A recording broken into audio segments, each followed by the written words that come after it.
सध्याच्या मुलांना, मग ते लहान असो अथवा मोठे, सर्व मुलांना सुसंस्कारी बनविणे म्हणजे खऱ्या अर्थाने कृष्ण जन्माचे पुण्य असल्याचे प्रतिपादन संत अच्युत महाराज यांचे परमशिष्य हरिभक्त परायण श्री सचिन देव महाराज यांनी केले। ते दर्यापूर येथील पटेल लिंबानी परिवार अकोट रोड यांच्या वतीने स्वर्गीय वेलजीभाई करसभाई पटेल हे स्वर्गीय देवकी बेन वेलजीभाई पटेल यांच्या स्मृतीप्रित्यर्थ श्रीमद भागवत कथा आयोजन करण्यात आली होती। त्यावेळी ते बोलत होते। या भागवतामध्ये 5व्या दिवशी श्रीकृष्ण जन्म विषयावर त्यांनी आपलं मनोगत व्यक्त केलं। गेल्या 30 डिसेंबर पासून श्रीमद भागवत कथा शुभारंभ जाधवभाई वेलजीभाई पटेल यांचे शुभ हस्ते जयंतीभाई पटेल रतनभाई पटेल यांच्या प्रमुख उपस्थितीत करण्यात आला।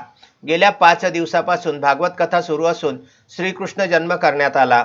श्रीमद भागवत कथा या कार्यक्रमामध्ये अच्युत महाराज सत्संग मंडळ दर्यापूर बनोसा बाभळी येथील सर्व भक्त मंडळ यामध्ये प्रामुख्याने सहभागी झाले होते। हा कार्यक्रम 6 जानेवारी 2024 पर्यंत सुरू राहणार असून रोज दुपारी 3:30 ते 6:30 या दरम्यान सचिन देव महाराज ज्ञानदान करणार असून 6 जानेवारीला या कार्यक्रमाची सांगता होणार आहे।